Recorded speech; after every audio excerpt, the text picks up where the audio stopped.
ಆಕಾಶವಾಣಿ ಅಂಬೇಡ್ಕರ್ ಅರಿವು ಹಾಗೂ ಸಂವಿಧಾನದ ಓದು ಈ ಕುರಿತಂತೆ ರಾಜ್ಯ ಹೈಕೋರ್ಟ್ನ ನಿವೃತ್ತ ನ್ಯಾಯಾಧೀಶರಾದ ಎನ್ ನಾಗಮೋಹನ ದಾಸ್ ಅವರೊಂದಿಗೆ ಸಂವಾದ ಕೇಳಿದಿರಿ. ಈ ಸಂವಾದದಲ್ಲಿ ಆಕಾಶವಾಣಿ ಭದ್ರಾವತಿ ಕೇಂದ್ರದ ಕಾರ್ಯಕ್ರಮ ಮುಖ್ಯಸ್ಥರಾದ SR Bhat.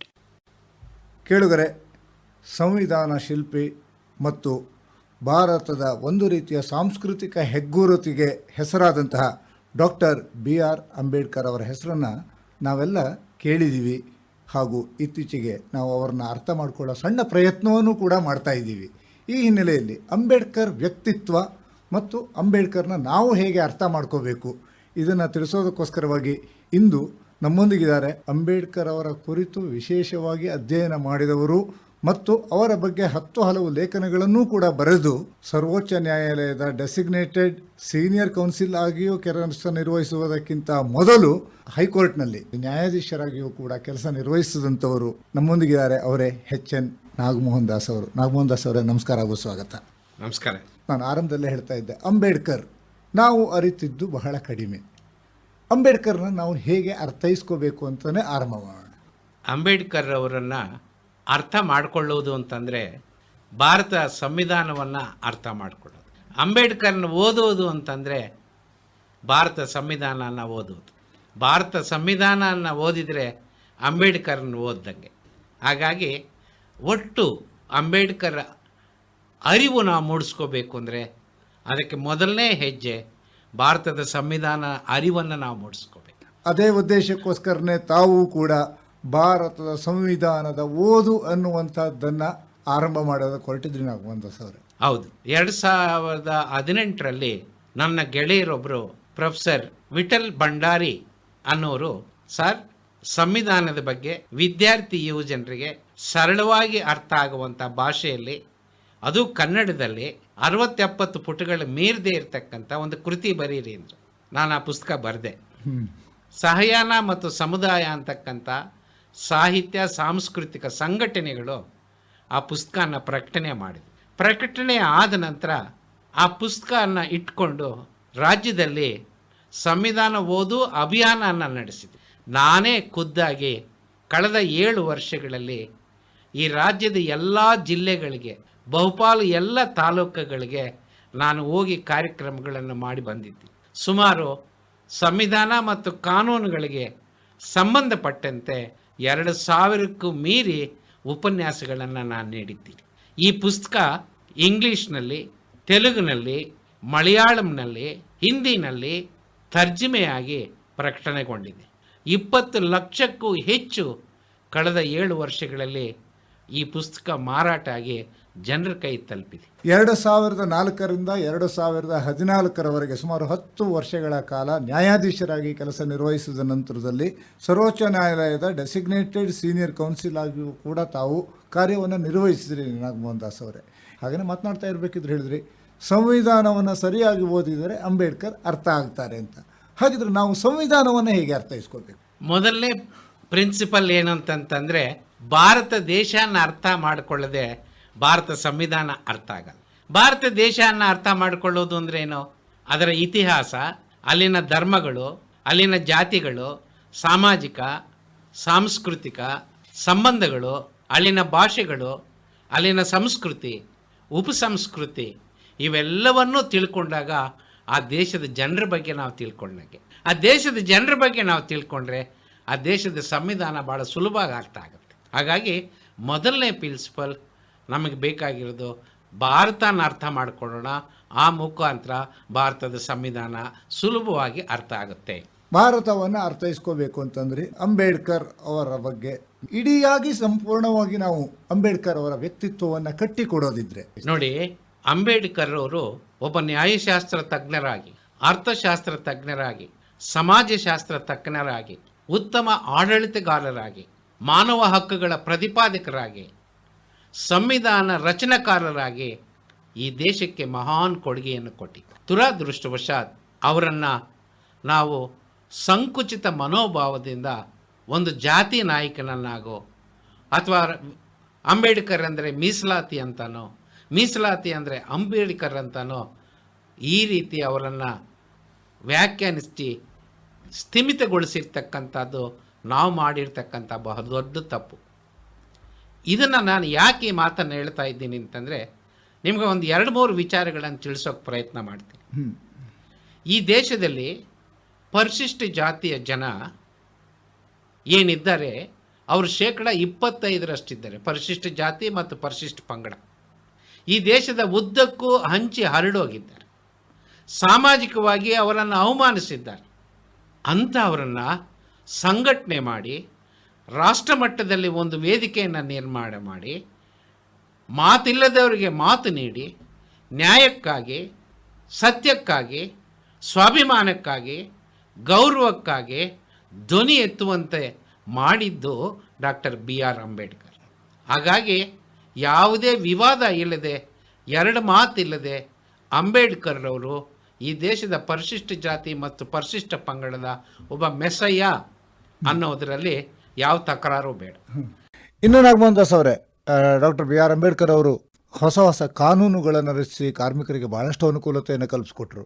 1942ರಿಂದ 1946ರವರೆಗೆ British viceroy ಕ್ಯಾಬಿನೆಟ್ನಲ್ಲಿ Ambedkar ಅವರು ಕಾನೂನು ಸಚಿವರಾಗಿ ತಮ್ಮ ಇತಿಮಿತಿಗಳಲ್ಲಿ ಅನೇಕ ಸುಧಾರಣೆಗಳನ್ನು ತಂದಿದ್ದಾರೆ. 14 ಗಂಟೆ ಕೆಲಸ ಇದ್ದಿದ್ದನ್ನು ದಿವಸಕ್ಕೆ 8 ಗಂಟೆ ಮಾಡಿದರು. ಕಾರ್ಮಿಕರ ಕಲ್ಯಾಣ ನಿಧಿಯನ್ನು ಸ್ಥಾಪನೆ ಮಾಡಿದರು. ಹೆರಿಗೆ ಭತ್ಯೆಯನ್ನು ಕೊಡಿಸಿದರು. ವಾರಕ್ಕೊಂದು ದಿವಸ ಕೂಲಿ ಸಮೇತ ರಜಾ ಕೊಡಿಸಿದರು. ಎಂಪ್ಲಾಯ್ಮೆಂಟ್ ಎಕ್ಸ್ಚೇಂಜ್ ಆಫೀಸ್ ಮಾಡಿದರು. ಕನ್ಸಿಲೇಷನ್ ಪ್ರೊಸೀಡಿಂಗ್ಸ್ ತಂದರು. ಮಿನಿಮಮ್ ವೇಜಸ್ ತಂದರು. ಈ ರೀತಿ ತಮ್ಮ ಇತಿಮಿತಿಗಳಲ್ಲಿ ಅಂಬೇಡ್ಕರ್ ಅವರು ಕೆಲಸ ಮಾಡಿ ಇವತ್ತು ದೇಶದ 60% ಜನ ದುಡಿಯುವ ವರ್ಗ ಏನಿದೆ, ಕಾರ್ಮಿಕ ವರ್ಗ ಏನಿದೆ, ಒಂದಷ್ಟು ಹಕ್ಕುಗಳನ್ನು ಅನುಭವಿಸ್ತಾ ಇದ್ದಾರೆ ಅಂತಂದರೆ ಅದರ ಹಿಂದೆ ಅಂಬೇಡ್ಕರ್ ಅವರ ಮಹಾನ್ ಕೊಡುಗೆ ಇದೆ ಅಂತಕ್ಕಂಥದ್ದು ಈ ದೇಶದ ಕಾರ್ಮಿಕ ವರ್ಗ ಮತ್ತು ಇಡೀ ದೇಶ ನೆನಪಿಸ್ಕೋಬೇಕು. ತಾವೇ ಬರೆದಂತಹ ಒಂದು ಡಾಕ್ಟರ್ BR ಅಂಬೇಡ್ಕರ್ ಮತ್ತು ಕಾರ್ಮಿಕ ಕಾನೂನು ಅಂತಾನೆ ತಾವು ಒಂದು ಪುಸ್ತಕವನ್ನು ಬರೆದಿದ್ದಾರೆ. ಅದರ ಜೊತೆಗೆ ಈ ದೇಶದಲ್ಲಿ 50% ಜನ ಮಹಿಳೆಯರು. ಈ ಮಹಿಳೆಯರಿಗೆ ನಾವು 2ನೇ ದರ್ಜೆಯ ಪ್ರಜೆಗಳನ್ನಾಗಿ ನಡೆಸ್ಕೊಂಡ್ವಿ. ಅನೇಕ ರೀತಿಯಲ್ಲಿ ಅವರನ್ನು ವಂಚನೆ ಮಾಡಿದ್ವಿ, ಶೋಷಣೆ ಮಾಡಿದ್ವಿ. ಇದನ್ನು ಅಧ್ಯಯನ ಮಾಡಿದಂಥ ಅಂಬೇಡ್ಕರ್ ಅವರು ಕೇಂದ್ರ ಸರ್ಕಾರದಲ್ಲಿ ಕಾನೂನು ಸಚಿವರಾಗಿದ್ದಾಗ ಪಾರ್ಲಿಮೆಂಟ್ನಲ್ಲಿ ಹಿಂದೂ ಮಹಿಳೆಯರಿಗೆ ಆಗ್ತಕ್ಕಂಥ ಅನ್ಯಾಯವನ್ನು ಸರಿಪಡಿಸಬೇಕು, ಅವ್ರಿಗೊಂದಷ್ಟು ನ್ಯಾಯ ಕೊಡಿಸ್ಬೇಕು ಅನ್ನೋ ಉದ್ದೇಶದಿಂದ ಹಿಂದೂ ಕೋಡ್ ಬಿಲ್ಲನ್ನು ಪಾರ್ಲಿಮೆಂಟ್ನಲ್ಲಿ ಮಂಡಿಸಿದ್ರು. ಅವ್ರದ್ದೇ ಪಕ್ಷಕ್ಕೆ ಬಹುಮತ ಇದ್ದರು, ಆ ಬಿಲ್ ಬಿದ್ದೋಯ್ತು. ಅದರಿಂದ ನೊಂದು ಅಂಬೇಡ್ಕರ್ ಅವರು ಮಂತ್ರಿ ಪದವಿಗೆ ರಾಜೀನಾಮೆ ಕೊಟ್ಟು ಕೇಂದ್ರ ಸರ್ಕಾರದ ಕ್ಯಾಬಿನೆಟ್ಟಿಂದ ಹೊರಬಂದಂಥ ಏಕೈಕ ಸಚಿವ ಯಾರಾದರೂ ಇದ್ದರೆ ಅದು ಡಾಕ್ಟರ್ BR ಅಂಬೇಡ್ಕರ್. ಇದನ್ನು ತಾವು ಮಹಿಳಾ ಸಮಾನತೆ ಅನ್ನುವಂಥ ಪುಸ್ತಕದಲ್ಲಿ ನಿಜ. ಅಷ್ಟು ಮಾತ್ರ ಅಲ್ಲ, ನಾವು ಸ್ವತಂತ್ರ ಆದಾಗ ಶ್ರೀಲಂಕಾ ಸ್ವತಂತ್ರ ಆಯಿತು, ಬರ್ಮಾ ಸ್ವತಂತ್ರ ಆಯಿತು, ಪಾಕಿಸ್ತಾನ ಸ್ವತಂತ್ರ ಆಯಿತು. ಅವುಗಳು ಸಂವಿಧಾನಗಳನ್ನು ರಚನೆ ಮಾಡಿಕೊಂಡು ನಾವು ಸಂವಿಧಾನ ಮತಗಳು ಮಾಡಿಕೊಂಡ್ವಿ. ಆ ದೇಶದ ಸಂವಿಧಾನಗಳ ಗತಿ ಏನಾಗಿದೆ? ಇವತ್ತು ಕೂಡ ಭಾರತದ ಸಂವಿಧಾನ, ಜಗತ್ತಿನ ನ್ಯಾಯಶಾಸ್ತ್ರ ತಜ್ಞರು ಹೇಳ್ತಾರೆ, India's constitution is not only world's biggest written constitution but it is one of the best constitutions and most relevant constitution. ಹಾಗಾಗಿ ಕಳೆದ 75 ವರ್ಷಗಳಿಂದ ಈ ದೇಶದ ಒಟ್ಟು 146 ಕೋಟಿ ಜನಸಂಖ್ಯೆ ಇವತ್ತು ನಾವೇನಿದ್ದೀವಿ, ನಮ್ಮ ಬದುಕನ್ನು ನಿಯಂತ್ರಣ ಮಾಡ್ತಕ್ಕಂಥ ಸಂವಿಧಾನ ರಚನೆಕಾರರಾಗಿ ಮಹಾನ್ ಕೊಡುಗೆಯನ್ನು ಕೊಟ್ಟಿರ್ತಕ್ಕಂಥ ಸಂವಿಧಾನ ಶಿಲ್ಪಿ ಡಾಕ್ಟರ್ BR ಅಂಬೇಡ್ಕರ್. ಇದನ್ನು ಕೂಡ ತಾವು ನಿಮ್ಮ ಜಾಗತಿಕ ಧುರೀಣ ಅಂಬೇಡ್ಕರ್ ಎನ್ನುವಂಥ ಪುಸ್ತಕದಲ್ಲಿ ನಮೂದಿಸ್ತಾ ಹೋಗ್ತೀರಿ. ಹೌದು. ಸಂವಿಧಾನ ಜಾಗತಿಕ ಮಟ್ಟದಲ್ಲಿ ಭಾರತದ್ದು ಯಾವ ರೀತಿಯ ಪ್ರಾಮುಖ್ಯತೆಯನ್ನು ಪಡೆದಿದೆ ಮತ್ತು ಪಡೀತಾ ಇದೆ ಅನ್ನೋದನ್ನು ಕೂಡ ವಿವರಿಸ್ತಾ ಹೋಗ್ತೀರಿ. ಈಗ ನೀವು ಯೋಚನೆ ಮಾಡಿ, ಅಂಬೇಡ್ಕರ್ ಅವರು ಕೇವಲ ಪರಿಶಿಷ್ಟ ಜಾತಿ ನಾಯಕರ, 60% ಕಾರ್ಮಿಕ ನಾಯಕರ, 50% ಜನಸಂಖ್ಯೆ ಇರತಕ್ಕಂಥ ಮಹಿಳಾ ನಾಯಕರ, 146 ಕೋಟಿ ಇಡೀ ಭಾರತ ದೇಶದ ಜನರ ಬದುಕನ್ನು ನಿಯಂತ್ರಣ ಮಾಡ್ತಕ್ಕಂಥ ಸಂವಿಧಾನ ಕೊಟ್ಟಿರ್ತಕ್ಕಂಥ ಅಂಬೇಡ್ಕರ್ ಅವರು ಕೇವಲ ರಾಷ್ಟ್ರೀಯ ನಾಯಕರಲ್ಲ, ಅವರೊಬ್ಬ ಜಾಗತಿಕ ಧುರೀಣ. ಇದರೊಟ್ಟಿಗೆ ಆರ್ಥಿಕ ತಜ್ಞರಾಗಿ ಅವರನ್ನ ನಾವು ಮರೆಯೋ ಹಾಗೆ ಇಲ್ಲ. ಆರ್ಥಿಕ ತಜ್ಞರಾಗೂ ನೀವು ಹೇಳ್ದಂಗೆ ಮರೆಯೋಂಗಿಲ್ಲ, ಸಮಾಜಶಾಸ್ತ್ರದ ತಜ್ಞರಾಗೂ ಮರೆಯೋಂಗಿಲ್ಲ, ಕಾನೂನುಶಾಸ್ತ್ರದ ತಜ್ಞರಾಗಿಯೂ ನಾವು ಮರೆಯೋಂಗಿಲ್ಲ, ಮಾನವ ಹಕ್ಕುಗಳ ಪರಿಪರಾಧಿಕರಾಗಿ ನಾವು ಮರೆಯೋಂಗಿಲ್ಲ, ಸಂವಿಧಾನ ಶಿಲ್ಪಿಯಾಗಿ ನಾವು ಮರೆಯೋಣ. ಅದೇ ರೀತಿಯಲ್ಲಿ ತಮ್ಮ ಇನ್ನೊಂದು ಪುಸ್ತಕ ಕಾನೂನು ಮತ್ತು ಅಸ್ಪೃಶ್ಯತೆ, ಇದರಲ್ಲಿಯೂ ಕೂಡ ಅಸ್ಪೃಶ್ಯತೆಯನ್ನು ಹೋಗಲಾಡಿಸುವುದಕ್ಕೆ ಅವರು ಯಾವ ರೀತಿಯಲ್ಲಿ ಕಾನೂನನ್ನು ತಂದರು ಅನ್ನೋದನ್ನು ಕೂಡ ವಿವರಿಸ್ತಾ ಹೋಗ್ತೀರಿ. ಹೌದು, ಭಾರತ ದೇಶದಲ್ಲಿ ಅಸ್ಪೃಶ್ಯತೆ ಅಥವಾ ಜಾತಿ ವ್ಯವಸ್ಥೆ ಯಾವಾಗ ಹುಟ್ಟಿತು, ಯಾರಿಂದ ಇದು ಪ್ರಾರಂಭ ಆಯಿತು, ನಿಖರವಾಗಿ ಹೇಳೋಕ್ಕೆ ಸಾಧ್ಯ ಇಲ್ಲ. ಹಾಗಾಗಿ ಇಂಥ ಅಸ್ಪೃಶ್ಯತೆಯನ್ನು ಆಚರಣೆ ಮಾಡ್ತಾ ಇರ್ತಕ್ಕಂಥ ಈ ಭಾರತ ದೇಶದಲ್ಲಿ ಅಸ್ಪೃಶ್ಯತೆ ಹೋಗಬೇಕು ಅಂತಕ್ಕಂಥ ಒಂದು ದೊಡ್ಡ ಧ್ವನಿಯನ್ನು, ಹೋರಾಟವನ್ನು, ಚಳುವಳಿಯನ್ನು ಕಟ್ಟಿದವರು ಅನೇಕರಿದ್ದಾರೆ. ಬುದ್ಧ ಹೇಳಿದ್ದಾರೆ, ಬಸವ ಹೇಳಿದ್ದಾರೆ, ದಾಸಪಂಥ ಹೇಳಿದೆ, ಭಕ್ತಪಂಥ ಹೇಳಿದೆ, ಪೆರಿಯಾರ್ ಹೇಳಿದ್ದಾರೆ, ಮಹಾತ್ಮ ಗಾಂಧಿ ಹೇಳಿದ್ದಾರೆ, ನಾರಾಯಣ ಗುರು ಹೇಳಿದ್ದಾರೆ. ಅವರೆಲ್ಲರೂ ಇದು ಸರೋಗಬೇಕು ಅಂತಕ್ಕಂಥ ಒಂದು ಸಾಮಾಜಿಕ ಮೌಲ್ಯನ ಪ್ರತಿಪಾದರು. ಆದರೆ ಮೊದಲನೇ ಬಾರಿಗೆ untouchability practice is A punishable offence ಅಂತ ಪ್ರತಿಪಾದಿಸಿದವರು ಅಂಬೇಡ್ಕರ್. ಮೊದಲು ಎಲ್ಲವೂ ಕೂಡ ಈ ಒಂದು ಸಾಮಾಜಿಕ ಪ್ರವರ್ತಕರು ತಮ್ಮ ಬೋಧನೆಯ ಮುಖಾಂತರ ತಿಳಿಸ್ತಾ ಹೋದರು. ಆದರೆ ಕಾನೂನಾಗಿ ಮಾರ್ಪಟ್ಟಿದ್ದು ಅಂಬೇಡ್ಕರ್ ಅವರ ಖಂಡಿತವಾಗಿ ಒಂದು ನಿಷ್ಠುರತೆಯ ಕಾರಣ ಅಂತಾನೆ ಹೇಳ್ಬಹುದು. ಖಂಡಿತ. ಹಾಗಾಗಿನೇ ಅಂಬೇಡ್ಕರ್ ಅವರು ಅಸ್ಪೃಶ್ಯತೆಯನ್ನು ಒಂದು ನಮ್ಮ ಸಂವಿಧಾನದಲ್ಲಿ ನಿಷೇಧಿಸ ಮಾಡಿದ್ದಾರೆ. ಹೌದು, we have abolish untouchability in the Indian constitution. ಅದರ ಜೊತೆಗೆ ಅಸ್ಪೃಶ್ಯತೆಯನ್ನು ಆಚರಣೆ ಮಾಡಿದರೆ ಅದು ಶಿಕ್ಷಿಸಲ್ಪಡ್ತಕ್ಕಂಥ ಒಂದು ಅಪರಾಧ ಅಂತಾನೂ ಅದರಲ್ಲಿ ಸೇರಿಸಿದೆ. ಹೌದು, ಅಪರಾಧ ಅನ್ನುವುದನ್ನು ಕಟ್ಟುನಿಟ್ಟಾಗಿ ತಿಳಿಸಿದಂಥ ಮತ್ತು ಅದರೊಟ್ಟಿಗೆ ಕಾನೂನನ್ನು ಕೂಡ ಜಾರಿಗೆ ತಂದಂತಹ ಒಬ್ಬ ಕಾನೂನು ತಜ್ಞರು ಕೂಡ ಡಾಕ್ಟರ್ BR ಅಂಬೇಡ್ಕರ್. ಖಂಡಿತವಾಗಿ. ಅದರೊಟ್ಟಿಗೆ ಒಂದು ನಾಗಮೋಹನ್ ದಾಸ್ ಅವರೇ, ತಾವು 1952ರಲ್ಲಿ ಹೆಬ್ಬಳ್ಳಿ ಗ್ರಾಮ, ಮುಳಬಾಗಿಲು ತಾಲೂಕು, ಕೋಲಾರ ಜಿಲ್ಲೆಯಲ್ಲಿ ಜನಿಸ್ತೀರಿ. ಜನಿಸಿದ ನಂತರದಲ್ಲಿ ತಾವು ಲಾ ಪ್ರಾಕ್ಟೀಸನ್ನು ಮಾಡಿದ್ರಿ.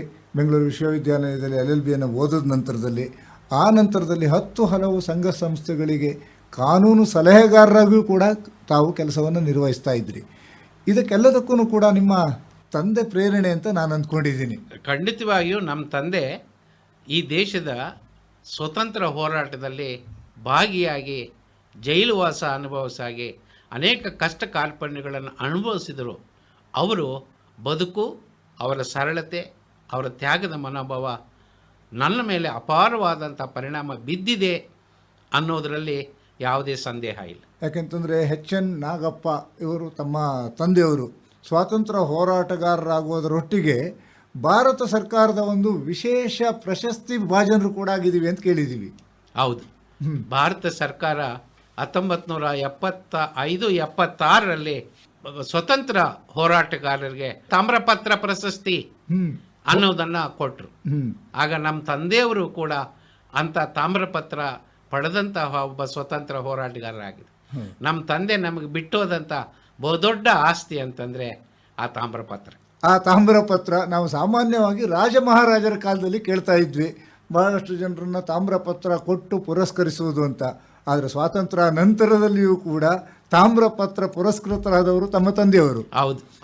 ಈ ಒಂದು ಪ್ರೇರಣೆ ನಿಮಗೆ ಏನಾದರೂ ವಿದ್ಯಾರ್ಥಿ ಜೀವನದಲ್ಲಿ ವಿದ್ಯಾರ್ಥಿ ಮುಖಂಡರಾಗೋದಕ್ಕೆ ಪ್ರೇರಣೆಯನ್ನು ಕೊಡ್ತಾ? ಯಾಕೆಂದರೆ ತಾವು 1971-77ರವರೆಗೆ ವಿದ್ಯಾರ್ಥಿ ಮುಖಂಡರಾಗಿ ಕೆಲಸವನ್ನು ನಿರ್ವಹಿಸ್ತಾರೆ. ನಿಜ. ನಾನು ಹೈಸ್ಕೂಲ್ ಓದ್ತಾ ಇದ್ದಾಗಲೇ ನಾನು ವಿದ್ಯಾರ್ಥಿ ಸಂಘಗಳ ಮುಖಂಡನಾಗಿದ್ದೆ. ಕಾಲೇಜಿಗೆ ಬಂದ ಮೇಲೆ ಕಾಲೇಜ್ ವಿದ್ಯಾರ್ಥಿ ಸಂಘದ ಲೀಡರ್ ಆಗಿಯೂ ಕೆಲಸ ಮಾಡಿದೆ. ಯೂತ್ ಮೂಮೆಂಟ್ನಲ್ಲಿ ಕೆಲಸ ಮಾಡಿದೆ, ಲಾಯರ್ ಮೂಮೆಂಟ್ನಲ್ಲಿ ಕೆಲಸ ಮಾಡಿದೆ. ಅದೇ ರೀತಿ ಸ್ವಲ್ಪ ಕಾಲ ನಾನು ರೈತ ಚಳುವಳಿಯಲ್ಲೂ ಕೆಲಸ ಮಾಡಿದೆ. ಇದೆಲ್ಲ ಮಾಡೋದಕ್ಕೆ ನಮ್ಮ ತಂದೆಯ ಸ್ವತಂತ್ರ ಹೋರಾಟದ ಜೀವನದ ಒಂದು ಪ್ರೇರಣೆ ಮತ್ತು ಎಂದೂ ಕೂಡ ನನ್ನ ಈ ಚಟುವಟಿಕೆ ನಮ್ಮ ತಂದೆಯವರು ಅಡ್ಡಿಪಡಿಸಿದವರೇ ಇಲ್ಲ, ಇದನ್ನು ಯಾಕೆ ಮಾಡ್ತೀಯ ಅಂತ ಕೇಳಿದವರೇ ಇಲ್ಲ. ಇದರೊಟ್ಟಿಗೆ ತಮ್ಮ ಒಂದು ಈ ಸ್ವಾತಂತ್ರ್ಯದ ಹೋರಾಟದ ಕಿಚ್ಚು ತಮ್ಮಲ್ಲಿ ಇದೆ ಅನ್ನೋದಕ್ಕೆ ಉದಾಹರಣೆಯಾಗಿ ಹಲವಾರು ಸಾರ್ವಜನಿಕ ಮೊಕದ್ದಮೆಗಳನ್ನು ನಡೆಸಿ ಸರ್ಕಾರಕ್ಕೆ 100 ಕೋಟಿ ರೂಪಾಯಿಯನ್ನು ಪ್ರಾಫಿಟ್ ಕೂಡ ಮಾಡಿಕೊಟ್ರಿ ಅಂತ ಕೇಳಿದ್ದೀವಿ. ನಿಜ, ನನಗೆ ಅದೊಂದು ದೊಡ್ಡ ಅವಕಾಶ ಅಂತ ನಾನು ತಿಳ್ಕೊಳ್ತೀನಿ. ನಾನು ಸರ್ಕಾರಕ್ಕೆ ಏನು ಉಳಿಸಿದ್ದೀನಿ ಅನ್ನೋದಕ್ಕಿಂತ ನಾನು ಆ ವಯಸ್ಸಿನಲ್ಲಿ ಅನೇಕ ಪಬ್ಲಿಕ್ ಇಂಟ್ರೆಸ್ಟ್ ಲಿಟಿಗೇಷನ್ಸನ್ನು ನಾನು ಹಾಕಿ ಆ ಮುಖಾಂತರ ದೊಡ್ಡ ಲಾಯರ್ಗಳನ್ನು ನಾನು ಪರಾಸರನ್ ವಿರುದ್ಧ ಆರ್ಗ್ಯುಮೆಂಟ್ ಮಾಡಿದ್ದೀನಿ. Farmer attorney general of India Chidambaram ವಿರುದ್ಧ ನಾನು ಆರ್ಗ್ಯುಮೆಂಟ್ ಮಾಡಿದ್ದೀನಿ. ಈ ರೀತಿ ದೊಡ್ಡ ದೊಡ್ಡ ಘಟಾನುಘಟಿಗಳು ಬೆಂಗಳೂರು ಹೈಕೋರ್ಟ್ನಲ್ಲಿ ನಾನು ಹಾಕಿದಂಥ PALಗಳಲ್ಲಿ ಅವರು ಅಪಿಯರ್ ಆಗಿ ಅವರು ನಾನು ಆರ್ಗ್ಯುಮೆಂಟ್ ಮಾಡೋಂಥ ಒಂದು ಅವಕಾಶ ನನಗೆ ಸಿಕ್ತು. ಆ ರೀತಿ ಪಬ್ಲಿಕ್ ಇಂಟ್ರೆಸ್ಟ್ ಲಿಟಿಗೇಷನ್ ಒಂದು ಅವಕಾಶನ ನಾನು ಬಳಸ್ಕೊಂಡು ಇಂಥ ಒಂದು ಜ್ಞಾನನ ಪಡೆಯೋದಕ್ಕೆ ಸಾಧ್ಯ ಆಯಿತು. ಆ ಮುಖಾಂತರ ಸರ್ಕಾರಕ್ಕೆ ಒಂದಷ್ಟು ಅನುಕೂಲ ಆಗಿರ್ಬೋದು, ಅಥವಾ ಸಾರ್ವಜನಿಕರಿಗೂ ಒಂದು ಅನುಕೂಲ ಆಗಿರ್ಬೋದು. ಇನ್ನು ನಮ್ಮ ಸಾರ್ವಜನಿಕರಿಗೆ ತಿಳಿಸಲೇಬೇಕಂತ ಇನ್ನೊಂದು ಅಂಶ ಇದೆ ನಾಗಮೋಹನ್ ದಾಸ್ ಅವರೇ. ತಾವು ಸುಮಾರು 10 ವರ್ಷ ನ್ಯಾಯಾಧೀಶರಾಗಿ ಕೆಲಸವನ್ನು ನಿರ್ವಹಿಸುವಂಥ ಸಂದರ್ಭದಲ್ಲಿ 40,000ಕ್ಕೂ ಹೆಚ್ಚು ತೀರ್ಪುಗಳನ್ನು ನೀಡಿ ಒಂದು ದಾಖಲೆಯನ್ನು ಬರೆದ್ರಿ. ನಿಜ. ಅದಕ್ಕೆ ನಾನು ಬಹಳ ಅಭಿನಂದನೆಯನ್ನು ಸಲ್ಲಿಸ್ತಕ್ಕಂಥದ್ದು ಹೈಕೋರ್ಟ್ನಲ್ಲಿ ನಮ್ಮ ವಕೀಲ ಮಿತ್ರರಿಗೆ. ಅವರ ಸಹಕಾರ ಇಲ್ಲದೆ ಇಷ್ಟೊಂದು ದೊಡ್ಡ ಪ್ರಮಾಣದ ತೀರ್ಪುಗಳನ್ನು ನಾನು ಇತ್ಯರ್ಥ ಮಾಡೋಕ್ಕೆ ಸಾಧ್ಯ ಆಗ್ತಿರಲಿಲ್ಲ. ನಾನು ಇಡೀ 10 ವರ್ಷಗಳ ಕಾಲ ನ್ಯಾಯಮೂರ್ತಿಯಾಗಿ ಏನು ಕೆಲಸ ಮಾಡಿದೆ, ಆ ಇಡೀ 10 ವರ್ಷ ನಮ್ಮ ವಕೀಲ ಮಿತ್ರರು ಸಂಪೂರ್ಣವಾದ ಸಹಕಾರ ನನಗೆ ನೀಡಿದ್ದರ ಪರಿಣಾಮವಾಗಿ ನಾನು ಅಷ್ಟೊಂದು ದೊಡ್ಡ ಪ್ರಮಾಣದ ಪ್ರಕರಣಗಳನ್ನು ಇತ್ಯರ್ಥಪಡಿಸೋದಕ್ಕೆ ಸಾಧ್ಯ ಆಯಿತು. ಅದರಲ್ಲಿ ಮುಖ್ಯವಾಗಿ ಮೌಢ್ಯಾಚರಣೆ, ಶಿಕ್ಷಣ, ಧರ್ಮ, ಕೃಷಿ, ಮಹಿಳೆಯರ ಸಮಸ್ಯೆ ಇರ್ಬೋದು, ಕಾರ್ಮಿಕರು, ಹೀಗೆ ಹಲವಾರು ಕ್ಷೇತ್ರಗಳಲ್ಲಿ ಮಹತ್ತರವಾದಂಥ ತೀರ್ಪನ್ನು ಕೊಟ್ಟಿದ್ದೀರಿ ತಾವು. ಹೌದು, ಲಾಯರ್ಗಳು ಕಡಿಮೆ ಆರ್ಗ್ಯುಮೆಂಟ್ ಮಾಡಿದರು, ಪರಿಪೂರ್ಣವಾದಂಥ ಆರ್ಗ್ಯುಮೆಂಟು ಕೆಲವು ಕೇಸ್ಗಳು ಮಾಡಿದ್ದಾರೆ, ಕೆಲವು ಕೇಸ್ಗಳು ಕಡಿಮೆ ಮಾಡಿದ್ದಾರೆ, ಕೆಲವು ಕೇಸ್ಗಳು ಮಾಡಲೇ ಇಲ್ಲ. ಆದರೂ ಅಂಥ ಕೇಸುಗಳನ್ನು ನಾನೇ ಅಧ್ಯಯನ ಮಾಡಿ, ನಾನೇ ರಿಸರ್ಚ್ ಮಾಡಿ, ವಿಚಾರವನ್ನು ಸಂಗ್ರಹಿಸಿ ನಾನು ತೀರ್ಪುಗಳನ್ನು ಕೊಡೋದಕ್ಕೆ ಸಾಧ್ಯ ಆಯಿತು. ಒಂದು ತೀರ್ಪನ್ನು ಕೊಟ್ರಿ. ಹೈಕೋರ್ಟಿನಿಂದ ನಿವೃತ್ತಿಯಾದ ನಂತರದಲ್ಲಿ ಉಚಿತ ಕಾನೂನು ಸೇವೆಗಳ ಪ್ರಾಧಿಕಾರ, ಅದರಲ್ಲೂ ಕರ್ನಾಟಕ ಕಾನೂನು ಸೇವೆಗಳ ಪ್ರಾಧಿಕಾರದ ಸಾಮಾಜಿಕ ನ್ಯಾಯ ಸಮಿತಿಯ ಸಂಚಾಲಕರಾಗಿಯೂ ಕೂಡ ತಾವು ಕೆಲಸವನ್ನು ನಿರ್ವಹಿಸಿದ್ರಿ. ನಾನು ಸಾಮಾಜಿಕ ನ್ಯಾಯದ ಸಮಿತಿಯ ಸಂಚಾಲಕರಾಗಿಯೂ ಕೆಲಸ ಮಾಡಿದೆ. ಆಮೇಲೆ ಹೈಕೋರ್ಟ್ ಲೀಗಲ್ ಸರ್ವೀಸಸ್ ಕಮಿಟಿ ಅಂತ ಅದರ ಅಧ್ಯಕ್ಷರಾಗಿಯೂ ಕೆಲಸ ಮಾಡಿದೆ. ಅದರ ಅಧ್ಯಕ್ಷರ ನಿಮಿತ್ತ ಅದಾಲತ್ತಿನ ಅಧ್ಯಕ್ಷರಾಗೂ ನಾನು ಕೆಲಸ ಮಾಡಿದೆ. ಹಾಗಾಗಿ ಆ ಒಂದು ಏನಿದೆ ಕೆಲಸ, ಅದು ನನಗೆ ಸಮಾಧಾನ ಮತ್ತು ತೃಪ್ತಿ ತಂದುಕೊಂಡಿರ್ತಕ್ಕಂಥ ಒಂದು ಕೆಲಸ ಅಂತ ನಾನು ಭಾವಿಸ್ತೀನಿ. ಅದರೊಟ್ಟಿಗೆ ಪರಿಶಿಷ್ಟ ಜಾತಿ, ಪರಿಶಿಷ್ಟ ಪಂಗಡ ಮೀಸಲಾತಿ ಹೆಚ್ಚಳದ ಆಯೋಗದ ಅಧ್ಯಕ್ಷರಾಗಿಯೂ ಕೂಡ ಇತ್ತೀಚೆಗೆ ತಾವು ಒಂದು ವರದಿಯನ್ನು ಕೂಡ ಕೊಟ್ಟರೆ ಅಧ್ಯಕ್ಷರಾಗಿ. ನಿಜ. ನಾನು ರಿಟೈರ್ ಆದಮೇಲೆ 9 ಆಯೋಗಗಳ ಅಧ್ಯಕ್ಷನಾಗಿ ಕೆಲಸ ಮಾಡಿದ್ದೀನಿ. 9 ವರದಿಗಳನ್ನು ಸರ್ಕಾರಕ್ಕೆ ಕೊಟ್ಟಿದ್ದೀನಿ. ಯಾಕಂದರೆ ನಾವು ಸಾಮಾನ್ಯವಾಗಿ ಕೇಳ್ತೀವಿ ನಾಗಮೋಹನ್ ದಾಸ್ ವರದಿ, ಇದು ಸಾಮಾನ್ಯವಾಗಿ ನಾವು ಪತ್ರಿಕೆಯಲ್ಲಿ ಓದೋದು ಇಲ್ಲ ಮಾಧ್ಯಮದಲ್ಲಿ ಕೇಳೋವಂಥದ್ದು. ಈಗ ನೋಡಿ, ಈ ಬೆಂಗಳೂರು ಹತ್ರ ನೈಸ್ ರೋಡ್ ಇದೆ. ನೈಸ್ ರೋಡ್ ತಕರಾರು ಅಸೆಂಬ್ಲಿ ಮುಂದೆ ಬಂತು. ಆದರೆ ಯಾರ ಹತ್ರನೂ ಸರಿಯಾದ ಮಾಹಿತಿ ಇರಲಿಲ್ಲ. ಆಗ ಅಲ್ಲಿ ಆವತ್ತಿನ ಸ್ಪೀಕರ್ ಏನು ಮಾಡಿದರು ಅಂದರೆ, ಒಂದು ಸದನ ಸಮಿತಿ ಮಾಡಿ 10 ಜನ ಬೇರೆ ಬೇರೆ ರಾಜಕೀಯ ಪಕ್ಷಗಳ MLAಗಳನ್ನು ಹಾಕಿ ನೀವು ಅಧ್ಯಯನ ಮಾಡಿ ಅಸೆಂಬ್ಲಿಗೆ ವರದಿ ಕೊಡಿ.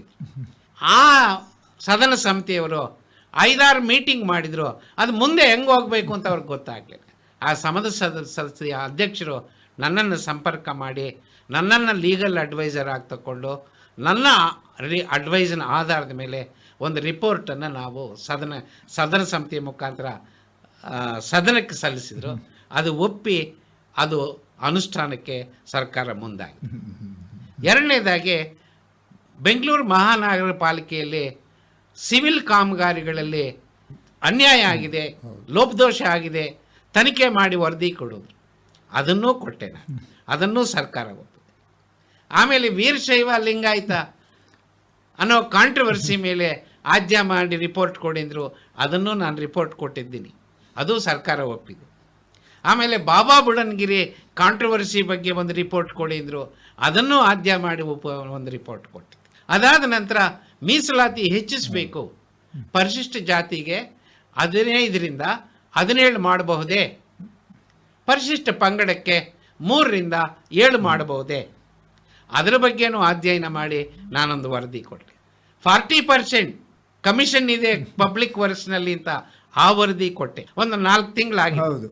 ಅದರ ಜೊತೆಗೆ ನಾರಾಯಣಪುರ ಡ್ಯಾಮ್ ಎಸ್ಟಿಮೇಟ್ಸ್ನಲ್ಲಿ ಲೋಪದೋಷ ಆಗಿದೆ ಅಂದರು, ಅದರ ಅಧ್ಯಯನ ಮಾಡಿನೂ ವರದಿ ಕೊಟ್ಟಿತ್ತು. ಅಂದರೆ ವಿವಿಧ ರೀತಿಯ ಕಾಂಟ್ರವರ್ಸಿಗಳೆಲ್ಲ ಬಂದಾಗ ಎಲ್ಲ ಕಾಂಟ್ರವರ್ಸಿಗಳು ಸೀದಾ ಸಾದಾ ಇರ್ತಕ್ಕಂಥ ಒಂದು ಆಯೋಗನ ನನಗೆ ಸರ್ಕಾರ ವಹಿಸಿಲ್ಲ. ಎಲ್ಲ ಆಯೋಗಗಳು ನಾನು ಹಿಡಿದು ಈ ರೀತಿ ಇತ್ತೀಚೆಗೆ ನಾನು ಕೊಟ್ಟಂಥದ್ದು ಒಳ ಮೀಸಲಾತಿಗೆ ಹೌದು. ಒಳ ಮೀಸಲಾತಿಯ ಒಂದು ವರದಿಯನ್ನು ಕೊಟ್ರಿ, ಆ ಒಳ ಮೀಸಲಾತಿ ಎಷ್ಟೆಷ್ಟು ಪರ್ಸೆಂಟೇಜ್ ಇರಬೇಕು ಅನ್ನೋದನ್ನು ಕೂಡ ಕೊಟ್ರಿ. ಆದರೆ ನನ್ನ ಒಂದು ಕಲ್ಪನೆಯ ಪ್ರಕಾರ ತಾವು ಕೊಟ್ಟಿದ್ದು ಆಸ್ ಇಟ್ ಈಸ್ ಎಕ್ಸೆಪ್ಟ್ ಆಗಿಲ್ಲ ಅಂತ ಅಂದ್ಕೊಂಡಿದ್ದೀನಿ. ಹೌದು, ನಾನು ಕೊಟ್ಟಿದ್ದ ಯಥಾಸ್ಥಿತಿವಾಗಿ ಒಪ್ಪಲಿಲ್ಲ. ಅದನ್ನು ಸ್ವಲ್ಪ ಮಾಡಿಫೈ ಮಾಡಿ ಸರ್ಕಾರ ಒಪ್ಪಿದೆ. ಆ ಮಾಡಿಫಿಕೇಶನ್ ಎಲ್ಲದಕ್ಕೂ ನನ್ನ ವಿರೋಧ ಇಲ್ಲ. ಆದರೆ ಅಲೆಮಾರಿಗಳಿಗೆ ಪ್ರತ್ಯೇಕವಾಗಿ ನಾನು 1% ಮೀಸಲಾತಿಯನ್ನು ಕೊಟ್ಟಿರ್ತಕ್ಕಂಥದ್ದನ್ನು ಅದನ್ನು ತೆಗೆದುಹಾಕಿ ಅವರನ್ನು ಬಲಿಷ್ಠರ ಜೊತೆ ಹಾಕಿ ಮಾಡಿರ್ತಕ್ಕಂಥದ್ದು ನನಗೊಂದು ದೊಡ್ಡ ಅಸಮಾಧಾನ ತಂದಿದೆ. ನಿಮಗೆ ಅಸಮಾಧಾನ ಇದೆ ಅಂತ ಹೇಳ್ತಿದ್ದೀರಿ. ಹಾಗೆಯೇ 9 ಕಾಂಟ್ರವರ್ಸಿ ವರದಿಗಳನ್ನು ಕೂಡ ಸುಲಲಿತವಾಗಿ ನಿರ್ಮಾಣ ಯಾವ ರೀತಿ ಮಾಡ್ಬೋದು ಆ ಥರ ನಿರ್ವಹಣೆ ಮಾಡಿ ಕೊಟ್ಟಿದ್ದೀರಿ. ಅದರೊಟ್ಟಿಗೆ ನಿಮಗೆ ಇನ್ನು 9 ವರದಿ ಅಂತಂದರೆ ಪ್ರಶಸ್ತಿಗಳ ಒಂದು ಯೋಚನೆ ನೋಡೋದಿದ್ರೆ ಅಮ್ಮ ಪ್ರಶಸ್ತಿ ಇದೆ, ಜಯದೇವಶ್ರೀ ಪ್ರಶಸ್ತಿ ಇದೆ, ಕರ್ನಾಟಕ ರಾಜ್ಯೋತ್ಸವ ಪ್ರಶಸ್ತಿ ಇದೆ, ಡಾಕ್ಟರ್ BR ಅಂಬೇಡ್ಕರ್ ಪ್ರಶಸ್ತಿ, ಗುರುಬಸವ ಪ್ರಶಸ್ತಿ, ಸದ್ಭವನ ನಾಲ್ವಡಿ ಕೃಷ್ಣರಾಜ ಪ್ರಶಸ್ತಿ, ಹೀಗೆ ಪ್ರಶಸ್ತಿಗಳ ಒಂದು ಪಟ್ಟಿನೂ ಕೂಡ ದೊಡ್ಡದಾಗೇ ಇದೆ. ನಾಗಮೋಹನ್ ದಾಸ್ ಅವರೇ, ಸಮಾಜ ನನ್ನ ಸೇವೆಯನ್ನು ಗುರುತಿಸಿ ನನಗೆ ಪ್ರಶಸ್ತಿ ಕೊಟ್ಟಿದ್ದಾರೆ. ಕೆಲವು ಪ್ರಶಸ್ತಿಗಳ ಜೊತೆಯಲ್ಲಿ ನಗದು ಬಂದಿದೆ. ಅದು ಸುಮಾರು 10 ಲಕ್ಷ ನಗದು ಬಂದಿದೆ. ಆ ನಗದನ್ನು ನನ್ನ ಸ್ವಂತಕ್ಕೆ 1 ನಯಾ ಪೈಸೆ ನಾನು ಬಳಸ್ಕೊಂಡಿದ್ದೆ. ಬಂದಂಥ ಎಲ್ಲ 10 ಲಕ್ಷ ರೂಪಾಯಿ ನಗದನ್ನು ಸಂವಿಧಾನ ಓದು ಅಭಿಯಾನಕ್ಕೆ ನಾನು ಖರ್ಚು ಮಾಡಿದ್ದೇನೆ ಹೊರತು ನಾನು ನನ್ನ ಹೆಂಡತಿ ನಮ್ಮ ಪರ್ಸನಲ್ ಆಗಿ ನಾವು ಇದನ್ನು ಬಳಸ್ಕೊಂಡಿಲ್ಲ. ಈಗ ಪುನಃ ನಾವು ಆರಂಭಕ್ಕೆ ಹೋಗೋದಿದ್ರೆ ನಾವು ಅಂಬೇಡ್ಕರ್ ಜಾಗತಿಕ ಧುರೀಣ ಅಂತ ಹೇಳ್ತೀವಿ. ಅಲ್ಲಿ ಒಂದು ಕಡೆ ನಾವು ಮಾತನಾಡ್ತಾ ಇರಬೇಕಿದ್ವಿ, ಹೇಳಿದ್ವಿ ಮೀಸಲಾತಿಯನ್ನು ಒಂದು ಸರಿಯಾದ ಪ್ರಮಾಣದಲ್ಲಿ ಕೊಡೋದಕ್ಕೆ ಸಂವಿಧಾನದಲ್ಲಿಯೇ ಅವಕಾಶವನ್ನು ಕಲ್ಪಿಸಿದಂತಹ ಮಹಾಮೇರು ವ್ಯಕ್ತಿ ಅಂತ. ಆದರೆ ತಾವು ನಿಮ್ಮ ಒಂದು ಪುಸ್ತಕದಲ್ಲಿ ಬರೀತೀರಿ ಮೀಸಲಾತಿ ಭ್ರಮೆ ಮತ್ತು ವಾಸ್ತವ ಅಂತ. ಹೌದು, ನೋಡಿ, ಮೀಸಲಾತಿ ಒಂದು ಟೆಂಪರರಿ ರಿಲೀಫ್ ಆಗಬೇಕು. ಮೊನ್ನೆ ಕೂಡ ಶಿವಮೊಗ್ಗದಲ್ಲಿ ನಾನು ಉಪನ್ಯಾಸಗಳನ್ನು ನೀಡಿದಾಗ ವಿದ್ಯಾರ್ಥಿ ಯುವಜನರು ಈ ಪ್ರಶ್ನೆ ಎತ್ತಿದ್ರು. ಏನು ಸರ್, ಸಂವಿಧಾನ ಜಾರಿಗೆ ಬಂದು 75 ವರ್ಷ ಆಗಿದೆ, ಮೀಸಲಾತಿ ಇನ್ನೂ ಮುಂದುವರಿಸಬೇಕಾ? ಮುಂದುವರಿಸೋದಾದರೆ ಇನ್ನೆಷ್ಟು ವರ್ಷ ಮುಂದುವರಿಸಬೇಕು? ನಾನು ಹೇಳಿದೆ, ಎಲ್ಲಿಯವರೆಗೂ ಜಾತಿ ಅಸಮಾನತೆ ಇರುತ್ತೋ ಅಲ್ಲಿಯವರೆಗೂ ಮೀಸಲಾತಿ ಮುಂದುವರಿಬೇಕು. ಜಾತಿ ಅಸಮಾನತೆಯನ್ನು ಹೋಗಲಾಡಿಸೋದಕ್ಕೆ ನಾವು ಡಿಬೇಟ್ ಮಾಡ್ತಾ ಇಲ್ಲ, ಚರ್ಚೆ ಮಾಡ್ತಾ ಇಲ್ಲ, ಕಾರ್ಯಕ್ರಮಗಳನ್ನು ರೂಪಿಸ್ತಾ ಇಲ್ಲ. ಇನ್ನು 1-2 ವರ್ಷದಲ್ಲಿ ಜಾತಿ ಅಸಮಾನತೆ ಹೋಗುತ್ತೆ ಅನ್ನೋದಾದರೆ ನಾನು ಬೀದಿನಲ್ಲಿ ನಿಂತು ಮೀಸಲಾತಿಯು ಹೋಗಬೇಕು ಅಂತ ಹೋರಾಟ ಮಾಡ್ತೀನಿ. ಒಂದು. ಎರಡನೇದು, ದೇಶದಲ್ಲಿ 100 ಉದ್ಯೋಗಗಳು ಸೃಷ್ಟಿ ಆದರೆ ಅದರಲ್ಲಿ 98 ಉದ್ಯೋಗಗಳು ಖಾಸಗಿ ಕ್ಷೇತ್ರದಲ್ಲಿರೋದು. ಖಾಸಗಿ ಕ್ಷೇತ್ರದಲ್ಲಿ ಮೀಸಲಾತಿ ಅಪ್ಲೈ ಆಗೋಲ್ಲ. ಇನ್ನು ಅಪ್ಲೈ ಆಗೋದು 2%ಗೆ. ಈ 2%ನಲ್ಲಿ 1% ಜನರಲ್ ಕ್ಯಾಟಗರಿಗೆ ಹೋಗುತ್ತೆ. ಇನ್ನು ಉಳಿದ 1% SC, ST ಅಂಡ್ OBC ಅವರೆಲ್ಲ ಒಟ್ಟಿಗೆ ಸೇರಿದ್ರೆ 76% ಜನಸಂಖ್ಯೆ ನಮ್ಮ ದೇಶದಲ್ಲಿ.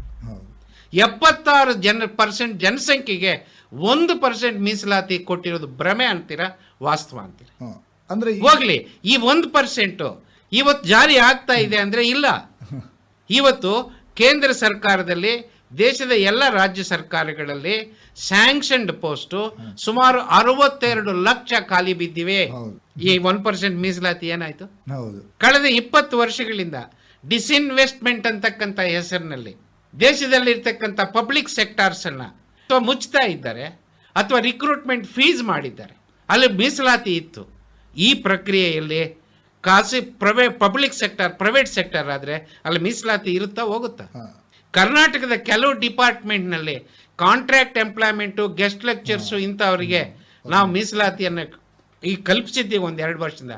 ಆದರೆ ಇಡೀ ದೇಶದಲ್ಲಿ ಕಾಂಟ್ರಾಕ್ಟ್ ಎಂಪ್ಲಾಯ್ಮೆಂಟ್ಗೆ, ಗೆಸ್ಟ್ ಲೆಕ್ಚರರ್ಸ್ಗೆ, ಟೆಂಪರರಿ ಎಂಪ್ಲಾಯೀಸ್ಗೆ ಮೀಸಲಾತಿ ಅಪ್ಲೈ ಆಗ್ತಾ ಇಲ್ಲ. ಏನಾಯ್ತು ನಿಮ್ಮ 1% ಮೀಸಲಾತಿ? ಮೀಸಲಾತಿಯು ಕೂಡ ಕಳ್ಕೊಳ್ತಾ ಇದ್ದೀವಿ. ಅದರ ಜೊತೆಗೆ ವ್ಯಾಪಕವಾದಂಥ ಕಾಂಪ್ಯೂಟರೈಸೇಷನ್, ಮೆಕನೈಸೇಷನ್ ಆಗ್ತಾ ಇದೆ. ರೋಬೋಟ್ಸ್ ಬರ್ತಾ ಇದೆ, ಡ್ರೋನ್ಸ್ ಬರ್ತಾ ಇದೆ, AI ಬರ್ತಾ ಇದೆ. 1% ಎಂಪ್ಲಾಯ್ಮೆಂಟ್ ಅನ್ನು ಕಸಿಕೊಳ್ತಾ ಇರುವಂತದ್ರಲ್ಲಿ ಇವು ಕೂಡ ಇಂಥ ಒಂದು ವಾತಾವರಣದಲ್ಲಿ ಮೀಸಲಾತಿ ವಾಸ್ತವನ ಭ್ರಮೆನ. ಈ ಒಂದು ಭ್ರಮೆಯನ್ನ ಬಿಟ್ಟು ಬರಬೇಕು ಅಂತ ತಾವು ಹೇಳ್ತೀರಿ. ಈ ಭ್ರಮೆಯನ್ನ ಬಿಡಬೇಕು ಅಂತಂದ್ರೆ ಯುವ ಜನರಿಗೆ ಇದರ ಬಗ್ಗೆ ಕಲ್ಪನೆ ಇರಬೇಕಲ್ವಾ?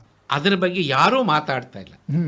ನನ್ನ ಪ್ರಕಾರ ಭಾಳ ಮುಖ್ಯವಾಗಿ ನಾವು ಮಾಡಬೇಕಾಗಿರ್ತಕ್ಕಂಥದ್ದು, ದೇಶದ ಎಲ್ಲ ಜನರು ಶಿಕ್ಷಣನ ಮೂಲಭೂತ ಹಕ್ಕು ಮಾಡಬೇಕು, ಉದ್ಯೋಗನ ಮೂಲಭೂತ ಹಕ್ಕು ಮಾಡಬೇಕು ಅಂತಕ್ಕಂಥ ಧ್ವನಿ ಎತ್ತಬೇಕಾಗಿದೆ. ಸಂವಿಧಾನಕ್ಕೆ 105 ಸಲ ತಿದ್ದುಪಡಿ ತಂದಿದ್ದೀವಿ, ಆದರೆ ಅಗತ್ಯವಾಗಿ ಬೇಕಾಗಿರ್ತಕ್ಕಂಥದ್ದು ಇವೆರಡನ್ನು ಮಾಡಿದಾಗ ಸರ್ಕಾರಕ್ಕೊಂದು ಜವಾಬ್ದಾರಿ ಬರುತ್ತೆ. ಜವಾಬ್ದಾರಿ ಬಂದಾಗ ಸರ್ಕಾರ ತನ್ನ ನೀತಿಯನ್ನು ಬದಲಾಯಿಸ್ಕೊಡುತ್ತೆ. ಆ ನೀತಿ ಯಾವ ರೀತಿ ಬದಲಾಯಿಸ್ಕೊಳುತ್ತೆ ಅಂದರೆ, ಹೆಚ್ಚು ಅವಕಾಶಗಳನ್ನು ಸೃಷ್ಟಿ ಮಾಡುವಂಥದ್ರಲ್ಲಿ, ಅದು ಶಿಕ್ಷಣ ಅವಕಾಶಗಳಾಗ್ಬೋದು, ಉದ್ಯೋಗದ ಅವಕಾಶಗಳಾಗ್ಬೋದು. More and more employment educational opportunities are generated. The issue relating to reservation goes back. ಇದನ್ನು ಒಂದು ರೀತಿಯಲ್ಲಿ ನಾಗಮೋಹನ್ ಸರ್, ಎಲ್ಲೋ ಒಂದು ರೀತಿಯಲ್ಲಿ ನಾವು ಶಿಕ್ಷಣದಲ್ಲಿಯೇ ದೋಷ ಇದೆ ಅಂತ ಅನ್ಬೋದು. ಯಾಕೆಂತಂದರೆ ಉದ್ಯೋಗಾವಕಾಶಗಳಿರತಕ್ಕಂತಹ ಶಿಕ್ಷಣವನ್ನು ನಾವು ನೀಡ್ತಾ ಇದ್ದೀವ. ಇದು ಎರಡೂ ಥರ ಇದೆ. ಒಂದು, ನನ್ನ ಪ್ರಕಾರ ಇವತ್ತಿನ ಶಿಕ್ಷಣ ನೀತಿ ಏನಿದೆ ಅದು ಸಮಗ್ರವಾಗಿ ಬದಲಾಗಬೇಕಾಗಿದೆ. ಒಂದು ಅಧ್ಯಯನದ ಪ್ರಕಾರ ದೇಶದ ಅಕ್ಷರಸ್ಥರಲ್ಲಿ ಹೆಚ್ಚು ನಿರುದ್ಯೋಗ ಇದೆ. ಅದರ ಸಂಕೇತ ಏನೋ, ನಾವು ಕೊಟ್ಟಿರೋ ಶಿಕ್ಷಣಕ್ಕೂ ಉದ್ಯೋಗಕ್ಕೆ ಬೇಕಾಗಿರ್ತಕ್ಕಂಥ ಕೌಶಲ್ಯಕ್ಕೂ ಸಂಬಂಧ ಇಲ್ಲದೇ ಇರತಕ್ಕಂಥ ರೀತಿಯಲ್ಲಿ ನಾವು ಶಿಕ್ಷಣ ಕೊಟ್ಟಿದ್ದೀವಿ. ಆ ದಿಕ್ಕಿನಲ್ಲಿ ಇವತ್ತು ನಾವು ನಮ್ಮ ಶಿಕ್ಷಣ ನೀತಿಯನ್ನು ಬದಲಾಯಿಸ್ಕೋಬೇಕು. ಎರಡನೇದಾಗಿ ಬರೀ ಎಂಪ್ಲಾಯ್ಮೆಂಟೇ ಅಲ್ಲ, ಮನುಷ್ಯನಿಗೆ ಶಾಂತಿ ಬೇಕು, ನೆಮ್ಮದಿ ಬೇಕು, ಅವನಿಗೆ ತ್ಯಾಗ ಬೇಕು, ದಯೆ ಬೇಕು, ಕರುಣೆ ಬೇಕು, ಅಂತಃಕರಣ ಬೇಕು, ಅಂತ ಮೌಲ್ಯಗಳನ್ನ ಬಿತ್ತುವಂತ ಶಿಕ್ಷಣನೂ ಬೇಕು. ಇವೆರಡನ್ನೂ ಬ್ಯಾಲೆನ್ಸ್ ಮಾಡ್ಕೊಂಡು ಹೋಗ್ತಕ್ಕಂಥ ಒಂದು ಶಿಕ್ಷಣ ನೀತಿಯನ್ನು ನಾವು ರೂಪಿಸಬೇಕಾಗಿದೆ. ಆ ದಿಕ್ಕಿನಲ್ಲಿ ಸರ್ಕಾರಗಳು, ಶಿಕ್ಷಣ ತಜ್ಞರು ಬಹಳ ಗಂಭೀರವಾಗಿ ಯೋಚನೆ ಮಾಡಿ ತುರ್ತಾಗಿ ಆ ಕೆಲಸ ಮಾಡಿ. ಹೌದು, ಅಂದರೆ ಪ್ರತಿಯೊಬ್ಬರಿಗೂ ಕೂಡ ಉದ್ಯೋಗವನ್ನು ಒದಗಿಸಬಲ್ಲಂತಹ ಕೌಶಲ್ಯಯುತ ಶಿಕ್ಷಣವನ್ನು ಕೊಟ್ಟಾಗ ತಾವು ಏನು ಹೇಳ್ತಾ ಇದ್ರಿ, ಅಪಾರ್ಚುನಿಟೀಸ್ ಆಟೋಮೆಟಿಕ್ ಆಗಿ ಬರ್ತಾ ಹೋಗುತ್ತೆ.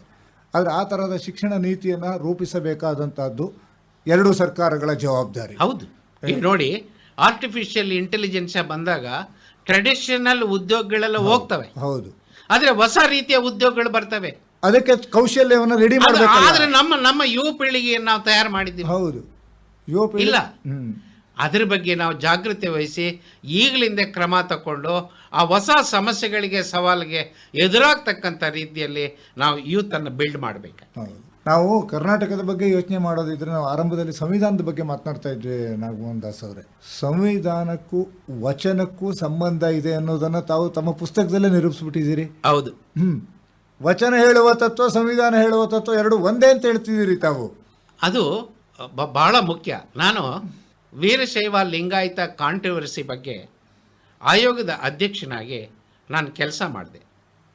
ಆಗ ಅದರ ಬಗ್ಗೆ ಒಂದಷ್ಟು ಅಧ್ಯಯನ ಮಾಡಿದೆ. ನಾನು, ನಮ್ಮ ಟೀಮ್, ನನ್ನ ಜೊತೆ ನಮ್ಮ ಕಮಿಟಿ, ನಾವೆಲ್ಲರೂ ಕೂತು ಚರ್ಚೆಗಳು ಮಾಡಿ ಅಲ್ಲಿ ನಾವು ಕಂಡುಕೊಂಡಂಥ ಒಂದು ಸತ್ಯ ಏನಂತಂದರೆ, 12ನೇ ಶತಮಾನದ ವಚನಕಾರರು ರಚಿಸಿರ್ತಕ್ಕಂಥ ವಚನಗಳಲ್ಲಿ ಅನೇಕ ಅಂಶಗಳು ನಮ್ಮ ಸಂವಿಧಾನದಲ್ಲಿ ಕಾಣಸಿಗ್ತವೆ.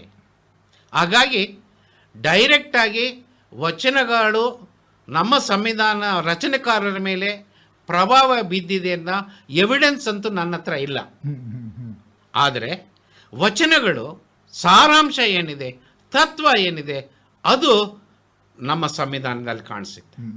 ಅದು ಪ್ರಜಾಪ್ರಭುತ್ವ ಆಗ್ಬೋದು, ಮಾನವ ಹಕ್ಕುಗಳಾಗ್ಬೋದು, ಜಾತ್ಯತೀತ ಆಗ್ಬೋದು, ಅಸ್ಪೃಶ್ಯತೆ ಆಗ್ಬೋದು, ಮಹಿಳಾ ಅಸಮಾನತೆ ಆಗ್ಬೋದು, ಮೌಢ್ಯಾಚಾರ ಆಗ್ಬೋದು, ಕಾಯಕ ಸಂಸ್ಕೃತಿ ಆಗ್ಬೋದು. ಈ ರೀತಿ ಅನೇಕ ವಿಚಾರಗಳು ವಚನಗಳಲ್ಲೂ ಪ್ರತಿಪಾದಿಸಿದ್ದಾರೆ. ಅವು ನಮ್ಮ ಸಂವಿಧಾನದಲ್ಲೂ ಕಾಣಸಿಗ್ತವೆ. ವಚನ ತತ್ವಗಳನ್ನು ಹಾಗಾಗಿ ಅನೇಕ ಜನ ಸಂವಿಧಾನ ಓದ್ಕೊಂಡಿದ್ದಾರೆ, ಆದರೆ ವಚನಗಳು ಓದಿಲ್ಲ. ಅನೇಕ ಜನ ವಚನಗಳು ಓದ್ಕೊಂಡಿದ್ದಾರೆ, ಸಂವಿಧಾನನ ಓದಿಸಿಲ್ಲ. ಹಾಗಾಗಿ ಇವರಿಗೆ ಅದನ್ನು ಓದಿಸ್ಬೇಕು, ಅವ್ರಿಗೆ ಇದನ್ನು ಓದಿಸ್ಬೇಕು ಅಂತೇಳಿ ನಾನು ಸಂವಿಧಾನದಲ್ಲಿ ವಚನಗಳು ಮತ್ತು ವಚನಗಳು ಅಂತ ಒಂದು ಪುಸ್ತಕ ಬರೆದೆ. ನಮ್ಮ ಸಾಹಿತ್ಯ ಅಕಾಡೆಮಿನವರು ಅದಕ್ಕೊಂದು ಅವಾರ್ಡು ಕೊಟ್ಟಿದ್ದಾರೆ. ಅದಕ್ಕೆ ತಾವು ಇನ್ನೊಂದು ಅರಿವೇ ಬೆಳಕು ಅಂತ ಹೇಳ್ತಿದ್ದೀರಿ. ಇದು ಯಾವುದೇ ಇದೆಲ್ಲವನ್ನು ತಿಳ್ಕೋಬೇಕು ಅಂತಂದಾಗ ಮನುಷ್ಯನಿಗೆ ಪ್ರತಿಯೊಂದರ ಅರಿವಿರಬೇಕು. ಅದಕ್ಕೆ ತಾವು ಪುಸ್ತಕದಲ್ಲೇ ಬರಿತೀರಿ, ಅರಿವೇ ಬೆಳಕು ಅಂತ. ಹೌದು, ಅದು ಬೆಳಕು ಬೇರೆ ಅಲ್ಲ. ನಾವು ನಮ್ಮನ್ನು ಅರಿವನ್ನು ಹೆಚ್ಚಿಸ್ಕೊಂಡ್ರೆ ನಮ್ಮ ಬದುಕಿಗೂ ಬೆಳಕಾಗುತ್ತೆ, ಅದು ಸಮಾಜಕ್ಕೂ ಬೆಳಕಾಗುತ್ತೆ ಅನ್ನೋ ಅರ್ಥದಲ್ಲಿ ಅಲ್ಲಿ ಬಂದಿರತಕ್ಕಂಥ ಎಲ್ಲ ಲೇಖನಗಳು ಏನಿದೆ, ನಾನು ಮಾಡಿರ್ತಕ್ಕಂಥ ಭಾಷಣಗಳು ಮಾಡಬೇಕಾದ್ರೆ ನಾನೊಂದು ಸಿನಾಪ್ಸಿಸ್ ಮಾಡಿಕೊಂಡಿದ್ದೆ. ಆಮೇಲೆ ನನಗೆ ಟೈಮ್ ಸಿಕ್ಕಿದಾಗ ಅದನ್ನು ಡೆವಲಪ್ ಮಾಡಿದೆ.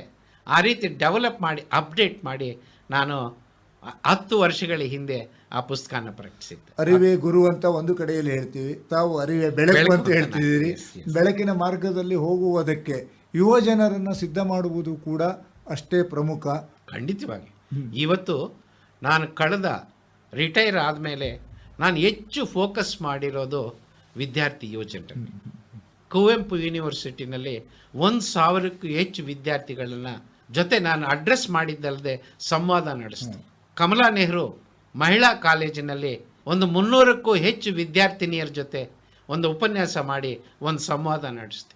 ಶಿವಮೊಗ್ಗ ಲಾ ಕಾಲೇಜಿಗೆ ಹೋಗಿ ಅಲ್ಲಿ ಗಾಂಧಿ ಜಯಂತಿಯ ಒಂದು ಸಪ್ತಾಹ ನಡಿಬೇಕಾದ್ರೆ ಆ ಸಮಾರೋಪ ಭಾಷಣದಲ್ಲಿ ಗಾಂಧಿ ಪ್ರಸ್ತುತಿಯನ್ನು ಹೇಳ್ತಾ ವಿದ್ಯಾರ್ಥಿಗಳ ಜೊತೆ ಒಂದು ಸಂವಾದ ನಡೆಸಿದೆ. ಈ ರೀತಿ ವಿದ್ಯಾರ್ಥಿ ಯುವಜನರೇ ನನ್ನ ಫೋಕಸ್ ಆಗಿದೆ. ಅವ್ರಿಗಾಗಿಯೇ ನಾನು ಸಂವಿಧಾನ ಓದು ಪುಸ್ತಕ ಮಾಡಿದ್ದು, ಅವ್ರಿಗಾಗಿಯೇ ನಾನು ಈ ಅಭಿಯಾನ ಮಾಡ್ತಾ ಇರೋದು. ಇದು ಪ್ರಾರಂಭ ಮಾಡಿದಾಗ ಅನೇಕ ಜನರು ನನಗೆ ಹೇಳಿದರು, ಸರ್ ವಿದ್ಯಾರ್ಥಿಗಳಿಗೆ ಪೇಷನ್ಸ್ ಇಲ್ಲ, ಸೀಟಲ್ಲಿ ಒಂದು 10 ನಿಮಿಷ ಒಂದು ಕಡೆ ಕೂತ್ಕೊಳ್ಳಲ್ಲ, ಮೊಬೈಲ್ ಇಲ್ಲದೆ ಇರೋಕ್ಕಾಗೋಲ್ಲ, ನೀವು ಸಕ್ಸಸ್ ಆಗೋಲ್ಲ, ನೀವು ಯಾಕೆ ಹೋಗ್ತೀರಾ ಅಂತಂದ್ರು. ನಾನು ಇಲ್ಲ ಅಂಥೇಳಿ ಹೋದೆ. ಸರ್ ಇವತ್ತಿಗೆ 7 ವರ್ಷ ಆಗಿದೆ, 100 ಅಲ್ಲ 1,500-2,000 ಉಪನ್ಯಾಸಗಳು ಕಟ್ಟಿದ್ದೀನಿ. Not a single programme disappointed me. ವಿದ್ಯಾರ್ಥಿ ಯುವಜನರನ್ನ ಮುಟ್ಟುವಂಥ ರೀತಿಯಲ್ಲಿ ನಾವು ವಿಚಾರಗಳನ್ನು ಹೇಳಿದರೆ, ಕಮ್ಯುನಿಕೇಟ್ ಮಾಡಿದರೆ ಅವರು ಸ್ವೀಕಾರ ಮಾಡ್ತಾರೆ, ಸ್ಪಂದಿಸ್ತಾರೆ, ಬದಲಾಗ್ತಾರೆ, ಅಪ್ಡೇಟ್ ಆಗ್ತಾರೆ, ಸಮಾಜಕ್ಕೆ ಒಳ್ಳೆಯ ಪ್ರಜೆಗಳಾಗ್ತಾರೆ. ಕಲಿಯುವುದಕ್ಕೆ ಆಸಕ್ತಿ ಇದೆ, ಕಲಿಸುವವರ ಕೊರತೆ ಇದೆ. ಖಂಡಿತವಾಗಿ. ಹಾಗಿದ್ರೆ ಇದರಲ್ಲಿ ಮಾಧ್ಯಮದ ಪಾತ್ರವನ್ನು ಕೂಡ ಬಹಳ ಪ್ರಮುಖ ಆಗಿರುತ್ತಲ್ಲ, ಅದಕ್ಕೂ ತಾವು ಬರೆದಿದ್ದೀರಿ. ಎಸ್, ಬಹಳ ಬಹಳ ಬಹಳ. ಯಾಕೆಂತಂದ್ರೆ ಮಾಧ್ಯಮ ಇಲ್ಲದೆ ಪ್ರಜಾಪ್ರಭುತ್ವ ಇಲ್ಲ. ಹಾಗಾಗಿ ಮಾಧ್ಯಮ ಬಹಳ ದೊಡ್ಡ ಒಂದು ಪಿಲ್ಲರ್. ಅದನ್ನು ನಾವು ಬಿಟ್ಟು ಪ್ರಜಾಪ್ರಭುತ್ವನ ಕಟ್ಟೋಕ್ಕಾಗಲ್ಲ. ಆದರೆ ಮಾಧ್ಯಮಕ್ಕೆ ಒಂದು ಜವಾಬ್ದಾರಿ. ಇವತ್ತು ಮಾಧ್ಯಮ ಎಲ್ಲ ಸ್ನೇಹಿತರು ಕೆಟ್ಟೋಗಿದ್ದಾರೆ ಅಂತ ನಾನು ಹೇಳೋಲ್ಲ, ಆದರೆ ಒಂದಷ್ಟು ಜನ ಅಲ್ಲಿ ಸರಿಯಾದ ರೀತಿಯಲ್ಲಿ ನಡ್ಕೊಳ್ತಾ ಇಲ್ಲ. ಹಾಗಾಗಿ ನಾನು ಯಾವಾಗಲೂ ಹೇಳ್ತಾ ಇರ್ತೀನಿ, ಮಾಧ್ಯಮದ ಕೆಲವರ ಬಗ್ಗೆ ಜನರಲ್ಲಿ ಅಸಹನೆ ಬೆಳೆದಿದೆ. ಆದ್ದರಿಂದಾನೇ ಇವರನ್ನು ನಿಯಂತ್ರಣ ಮಾಡೋದಕ್ಕೆ ಒಂದು ಕಾನೂನು ರಚನೆ ಮಾಡಬೇಕು ಅಂತ ಧ್ವನಿಯಾಗಿದೆ. ಆದರೆ ನನ್ನ ಅಭಿಪ್ರಾಯದಲ್ಲಿ ಅಂಥ ಕಾನೂನಿನಿಂದ ಮಾಧ್ಯಮನ ನಿಯಂತ್ರಣ ಮಾಡೋದು ಸರಿಯಾದ ಮಾರ್ಗ ಅಲ್ಲ. ಆದರೆ ಮಾಧ್ಯಮದ ಸ್ನೇಹಿತರು ಈ ವಾಲ್ ರೈಟಿಂಗನ್ನು ಓದಿಕೊಂಡು ತಾವೇ ಸ್ವಪ್ರೇರಣೆಯಿಂದ ತಮ್ಮಲ್ಲಿ ಮಾರ್ಪಾಡುಗಳು ತಂದುಕೊಂಡು ಜನರ ಸಮಸ್ಯೆಗಳಿಗೆ ಸ್ಪಂದಿಸಬೇಕು. ಜನರ ಸಮಸ್ಯೆಗೆ ಸ್ಪಂದಿಸುವಂತಹ ಮೂಲಭೂತ ಜವಾಬ್ದಾರಿಯನ್ನು ಕೂಡ ಮಾಧ್ಯಮದವರು ನಿರ್ವಹಿಸಬೇಕು. ಯಾಕೆಂತಂದ್ರೆ ಇದು ಕೂಡ ಸಂವಿಧಾನದ ಒಂದು ಅಂಗವಾಗಿ ಕೆಲಸವನ್ನು ನಿರ್ವಹಿಸಿದಾಗ ಸಂವಿಧಾನದ ನಿಜವಾದ ಆಶಯಗಳನ್ನು ಜನರಿಗೆ ತಲುಪಿಸುವ ನಿಟ್ಟಿನಲ್ಲಿ ಪ್ರಯತ್ನವನ್ನು ಮಾಡಿದಾಗ ದೇಶವು ಸುಭಿಕ್ಷವಾಗಿರುತ್ತೆ. ಖಂಡಿತ. ನಾವು ನೆಹರೂರವರು ಬರೆದಿದ್ದ ಒಂದು ಇದು ಲೇಖನ ನಮಗೆ ಕಾಲೇಜಿನಲ್ಲಿದ್ದಾಗ ಪ್ರೆಸ್ ಈಸ್ ಮೈಟಿ ಇಂಜನ್ ಅಂತ ಒಂದು ಪಾಠ ಇತ್ತು. ಹಾಗಾಗಿ ಮಾಧ್ಯಮಕ್ಕೆ ಬಹುದೊಡ್ಡ ಜವಾಬ್ದಾರಿ ಇದೆ. ಮಾಧ್ಯಮ ಮನಸ್ಸು ಮಾಡಿದರೆ ಆ ಕೆಲಸ ಮಾಡೋದಕ್ಕೆ ಸಾಧ್ಯ ಇದೆ.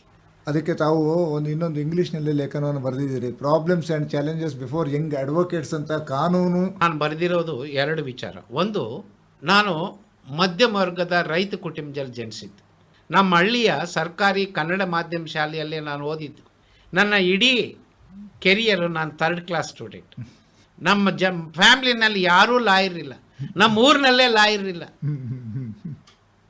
ಅಂಥ ಸಂದರ್ಭದಲ್ಲಿ ನಾನು ಲಾಯರ್ ಆದಾಗ ಅನೇಕ ಕಷ್ಟಗಳನ್ನು ನಾನು ಎದುರಿಸ್ತೀನಿ. ನಾನು ಎದುರಿಸತಕ್ಕಂಥ ಕಷ್ಟಗಳೇನು, ಅವು ಯಾವ ರೀತಿ ಪರಿಹಾರ ಮಾಡಿಕೊಂಡೆ, ಅದನ್ನು ದಾಟಿ ನಾನು ಮುಂದೆ ಹೆಂಗೆ ಹೋದೆ ಅನ್ನುವ ಅನುಭವನ ಇವತ್ತಿನ ಯಂಗರ್ ಜನ್ರೇಷನ್ಗೆ ನಾನು ಹೇಳಿದರೆ, ನಾನು 10 ವರ್ಷಗಳಲ್ಲಿ ಏನು ಸಾಧಿಸೋದಕ್ಕೆ ಸಾಧ್ಯ ಆಯಿತೋ ಅವರು ಕೇವಲ 2 ವರ್ಷಗಳಲ್ಲಿ ಸಾಧಿಸೋದಕ್ಕೆ ಸಾಧ್ಯ. ಆ ಉದ್ದೇಶದಿಂದ ನಾನು ಅದು ಒಂದು ಉದ್ದೇಶ ಅದು ಬರೆದಿದ್ದು. ಎರಡನೇ ಉದ್ದೇಶ ಏನಂತಂದರೆ ಭಾರತದ ನ್ಯಾಯಾಂಗದ ಮುಂದೆ ಸಮಸ್ಯೆಗಳ ಜೊತೆಗೆ ಸವಾಲುಗಳು ಇವೆ. ಈ ಸವಾಲುಗಳನ್ನು ಹಿಮ್ಮೆಟ್ಟಿಸ್ತಕ್ಕಂಥ ಬಹುದೊಡ್ಡ ಜವಾಬ್ದಾರಿ ಯುವ ಜನಾಂಗದ ಮೇಲಿದೆ. ಹಾಗಾಗಿ ಯುವ ವಕೀಲರು ಈ ಜವಾಬ್ದಾರಿಯನ್ನು ಹೊತ್ತು ಈ ಸವಾಲುಗಳನ್ನು ಹಿಮ್ಮೆಟ್ಟಿಸ್ತಕ್ಕಂಥ ಕಾರ್ಯಪ್ರವೃತ್ತರಾಗಬೇಕು, ಅದರ ಬಗ್ಗೆ ಜಾಗೃತರಾಗಬೇಕು. ಆ ಮುಖಾಂತರ ನ್ಯಾಯಾಂಗದ ಸ್ವಾತಂತ್ರ್ಯನ ಉಳಿಸ್ಕೋಬೇಕು, ನ್ಯಾಯಾಂಗ ಅಂತಕ್ಕಂಥ ಸಂಸ್ಥೆಯನ್ನು ನಾವು ಉಳಿಸ್ಕೋಬೇಕು ಅನ್ನೋ ದಿಕ್ಕಿನಲ್ಲಿ ಅದನ್ನು ಅವರ ಪ್ರಾಬ್ಲಮ್ಸು, ಈ ಚಾಲೆಂಜಸ್ಸು ಅಂತೇಳಿ ಅದನ್ನು ಬರೆದೇನೆ. ಆ ರೀತಿಯ ಚಾಲೆಂಜನ್ನು ಎದುರಿಸುವುದಕ್ಕೆ ಮಾರ್ಗದರ್ಶನವನ್ನು ಕೂಡ ತಮ್ಮ ಅನುಭವದಿಂದನೇ ತಾವು ಅದನ್ನು ಹೇಳ್ತಾ ಹೋಗ್ತಿದ್ದೀರಿ. ಖಂಡಿತ ಹೌದು. ಅಂದರೆ ಈಗಿನ ಒಂದು ಯುವ ವಕೀಲ ಮಿತ್ರರು ಇದನ್ನು ಅರ್ಥೈಸಿಕೊಂಡಾಗ ಕಾನೂನಿನ ರಕ್ಷಣೆಯೂ ಆಗುತ್ತೆ, ಅದರೊಟ್ಟಿಗೆ ದೇಶವನ್ನು ಸುಭಿಕ್ಷವಾಗಿ ಲಾಯರ್ಗಳಿಗೂ ಅನುಕೂಲ ಆಗುತ್ತೆ. ಈಗ ಉದಾಹರಣೆಗೆ ಕಾನೂನಿನ ಅರಿವು, ಲಾಯರ್ಗಳೇನಂತಾರೆ, ಜನರಿಗೆ ಕಾನೂನು ಅರಿವನ್ನು ಮೂಡಿಸೋದು ನಮ್ಮ ಕರ್ತವ್ಯ ಅಲ್ಲ ಅಂತ, ಸರ್ಕಾರ ಮಾಡಲಿ, ಕಾನೂನು ಸೇವಾ ಪ್ರಾಧಿಕಾರ ಮಾಡಲಿ ಅಂತ. ಆದರೆ ಲಾಯರ್ಗಳು ಜನರ ಮಧ್ಯೆ ಹೋಗಿ ಲೀಗಲ್ ಅವೇರ್ನೆಸ್, ಕಾನೂನು ಅರಿವನ್ನು ಮೂಡಿಸಿದ್ರೆ, ಜನರು ಕಾನೂನು ಅರಿವನ್ನು ಪಡೆದ್ರೆ ತಮ್ಮ ಹಕ್ಕುಗಳ ರಕ್ಷಣೆಗಾಗಿ ಅವ್ರು ಮೊದಲು ಬರೋದು ಲಾಯರ್ ಹತ್ರ, ಹೌದು, ಆ ನಂತರ ಕೋರ್ಟ್ಗೆ. ಹಾಗಾಗಿ ಲಾಯರ್ಗಳಿಗೂ ಕೂಡ ಈ ಸವಾಲುಗಳನ್ನು ಹಿಮ್ಮೆಟ್ಟಿಸೋದ್ರಿಂದ ಅವ್ರಿಗೂ ಲಾಭ ಇದೆ, ನೀವು ಹೇಳಿದಂಗೆ ಸಮಾಜಕ್ಕೂ ಲಾಭ ಇದೆ, ದೇಶಕ್ಕೂ ಒಳ್ಳೆಯದಾಗುತ್ತೆ. ದೇಶಕ್ಕೂ ಒಳ್ಳೆಯದಾಗಬೇಕು ಅಂತಂದಿದ್ರೆ ಅದೇ ರೀತಿಯಲ್ಲಿ ಸಂವಿಧಾನದ ಓದು ಇದನ್ನು ಒಂದು ರೀತಿಯಲ್ಲಿ ಕರ್ನಾಟಕದಾದ್ಯಂತ ಒಂದು ಆಂದೋಲನದ ರೂಪದಲ್ಲಿ ತಾವು ಕೊಂಡೊಯ್ತಾ ಇದ್ದೀರಿ ನಾಗಮೋಹನ್ ದಾಸ್ ಅವರೇ. ಈ ಒಂದು ಸಂವಿಧಾನದ ಓದನ್ನು ಸರಿಯಾಗಿ ಸ್ಪಷ್ಟವಾಗಿ ಅರ್ಥೈಸಿಕೊಂಡಾಗ ನಾವು ಅಂಬೇಡ್ಕರ್ ಅವರಿಗೆ ಕೊಟ್ಟಂಥ ಗೌರವವೂ ಆಗುತ್ತೆ ಅಂತ ಅನ್ಸೋದಿಲ್ವ? ಖಂಡಿತ. ಅಂಬೇಡ್ಕರ್ ಅವರಿಗೆ ನಾವು ಫೋಟೋಗೆ ನಮಸ್ಕಾರ ಮಾಡಿ ಪ್ರತಿಮೆಗೆ ಮಾಲಾರ್ಪಣೆ ಮಾಡಿದ್ರೆ ಮಾತ್ರ ಸಾಲದು. ನಾವು ಅಂಬೇಡ್ಕರ್ ಅವರಿಗೆ ಬಹಳ ದೊಡ್ಡ ಕೃತಜ್ಞತೆಯನ್ನು ಸಲ್ಲಿಸೋದು ಅಂದರೆ ಸಂವಿಧಾನವನ್ನು ಓದಿ ಅರ್ಥ ಮಾಡಿಕೊಂಡು ಅದರಂತೆ ಬದುಕಿದ ಆ ಕೆಲಸ ನಾವು ದೇಶದ ಎಲ್ಲ ಜನರು ಮಾಡಬೇಕಾಗಿ. ನಾವು ಹೇಳ್ತೀವಿ ಅಂಬೇಡ್ಕರ್ ಅವರು ಒಂದು ರೀತಿಯಲ್ಲಿ ನಮಗೆ ಒಂದು ಪೀಠಿಕೆಯನ್ನು ಹಾಕಿಕೊಟ್ಟಿದ್ದಾರೆ. ಬರೀ ಸಂವಿಧಾನದ ಪೀಠಿಕೆ ಅಲ್ಲ, ಬದುಕಿನ ಪೀಠಿಕೆ, ಸಾಮಾಜಿಕ ಪೀಠಿಕೆ, ಆರ್ಥಿಕ ಪೀಠಿಕೆ, ಎಲ್ಲ ರೀತಿಯಲ್ಲಿ ಒಂದು ಪೀಠಿಕೆಯನ್ನು ಹಾಕಿಕೊಟ್ಟಂತಹ ಮಹಾನ್ ಪುರುಷ ಆಗಿರೋದ್ರಿಂದ ಅವರನ್ನು ನೆನೆಸ್ಕೊಳ್ಳೋದಷ್ಟೇ ಅಲ್ಲ, ಅವರ ಬರೆದ ತತ್ವಗಳನ್ನು ಅರ್ಥೈಸಿಕೊಂಡು ಅನುಷ್ಠಾನ ಮಾಡಿದಾಗ ಮಾತ್ರ ನಾವು ಅವರಿಗೆ ಗೌರವವನ್ನು ಕೊಡೋದಕ್ಕೆ ಸಾಧ್ಯ ಆಗುತ್ತೆ. ಖಂಡಿತವಾಗಿ ನಾನು ಅದನ್ನು 100ಕ್ಕೆ 100 ಒಪ್ತೇನೆ. ನಾಗಮೋಹನ್ ದಾಸ್ ಅವರೇ, ತಾವು ತಮ್ಮ ವೃತ್ತಿ ಜೀವನದ ಹಲವು ಮಜಲುಗಳನ್ನು ನಮ್ಮೊಟ್ಟಿಗೆ ಹಂಚಿಕೊಳ್ಳುವುದರೊಟ್ಟಿಗೆ ನಮ್ಮ ಕೆಲವೊಂದು ಯುವಜನರಿಗೆ, ವಿದ್ಯಾರ್ಥಿಗಳಿಗೆ ಕಿವಿ ಮಾತನ್ನು ಕೂಡ ಹೇಳಿರೋದ್ರಿಂದ ಭಾಗವಹಿಸಿ ಮಾಹಿತಿಯನ್ನು ನೀಡಿದ್ದಕ್ಕೆ ಧನ್ಯವಾದ. ನಮಸ್ಕಾರ. ನಿಮ್ಮ ಆಕಾಶವಾಣಿ ಮತ್ತು ಕೇಳುಗರಿಗೆ ನಾನು ಕೃತಜ್ಞತೆಯನ್ನು ಸಲ್ಲಿಸ್ತೀನಿ. ಅವಕಾಶಕ್ಕಾಗಿ ವಂದನೆಗಳು. ಇದುವರೆಗೂ ಅಂಬೇಡ್ಕರ್ ಅರಿವು ಹಾಗೂ ಸಂವಿಧಾನದ ಓದು ಈ ಕುರಿತಂತೆ ರಾಜ್ಯ ಹೈಕೋರ್ಟ್ನ ನಿವೃತ್ತ ನ್ಯಾಯಾಧೀಶರಾದ ಎನ್ ನಾಗಮೋಹನ ದಾಸ್ ಅವರೊಂದಿಗೆ ಸಂವಾದ ಕೇಳಿದಿರಿ. ಸಂವಾದದಲ್ಲಿ ಇವರೊಂದಿಗೆ ಪಾಲ್ಗೊಂಡವರು ಆಕಾಶವಾಣಿ ಭದ್ರಾವತಿ ಕೇಂದ್ರದ ಕಾರ್ಯಕ್ರಮ ಮುಖ್ಯಸ್ಥರಾದ SR ಭಟ್.